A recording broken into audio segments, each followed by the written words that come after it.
জীবনটাকে বাঁচিয়ে উঠি।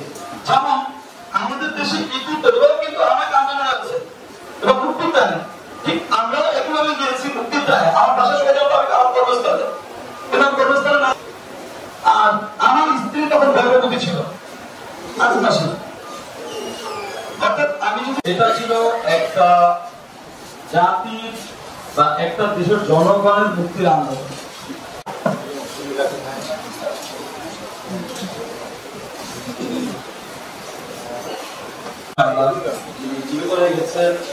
এবং মৃত্যু থেকে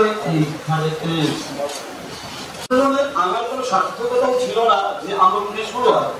যেমন আন্দোলন আমাকে শুরু থেকে ডায়লগ ছিল একটা পর্যায়ে আমি আসলে আজান দেয় নামাজের জন্য বসতে ঢুকি। যখন নামাজ পড়ে বের হয়ে ঠিক সেই মুহূর্তে পিছন থেকে এসে আমাকে সন্ত্রাসী, সেই সন্ত্রাসী লোকদের কারণে, স্বৈরাচারী লোকদের কারণে আমাকে চিকিৎসা নিতে হয়েছে পালিয়ে। কারণ আমি আজকে দেশটা পেয়েছি, মুক্ত ছাড়া তারাও সুযোগ পেয়েছি এবং মুক্ত নিঃশ্বাস নেওয়ার সুযোগ পেয়েছি। সবচেয়ে বড় বিষয় হচ্ছে যে আমরা যেভাবে স্মরণ করি আমাদের স্বাধীনতা যুদ্ধে যারা নিহত হয়েছেন তাদের এবং যারা আহত হয়েছেন, যেখানে একটা রিক্সা চালক তাকে চাঁদা দিয়ে চলতে হয়, একটা অটো চালক চাঁদা দিয়ে চলতে হয়। এখন অনেক জায়গায় চাঁদা আলহামদুলিল্লাহ দিতে হচ্ছে, লড়াই করছে। এই লড়াই যারা আমরা আহত হয়েছি বা নিহত হয়েছে যারা, আমি মনে করি বা আপনাদের যারা এই রাষ্ট্রের দায়িত্ব আছেন, এই যে মানুষের ভোটাধিকার হরণ এবং কোন মানুষের কোন নিরাপত্তা, আমি আমার পরিবার সহ আমি রাজপথে ছিলাম, কিন্তু আমার জেলে গিয়েছিল, আমার মেরুদণ্ড পর্যন্ত ভেঙে দিয়েছিল। এই বরিশালবাসী অনেকেই দেখেছে সেদিন। তো আজকে বলতে চাই আমাদের সে যুদ্ধ শেষ হয়েছে জুলাইয়ের এই ছাত্র জনতার আন্দোলনের মধ্য দিয়ে।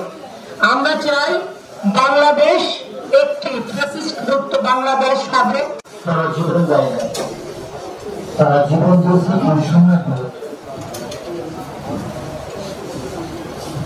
আপনারা জানেন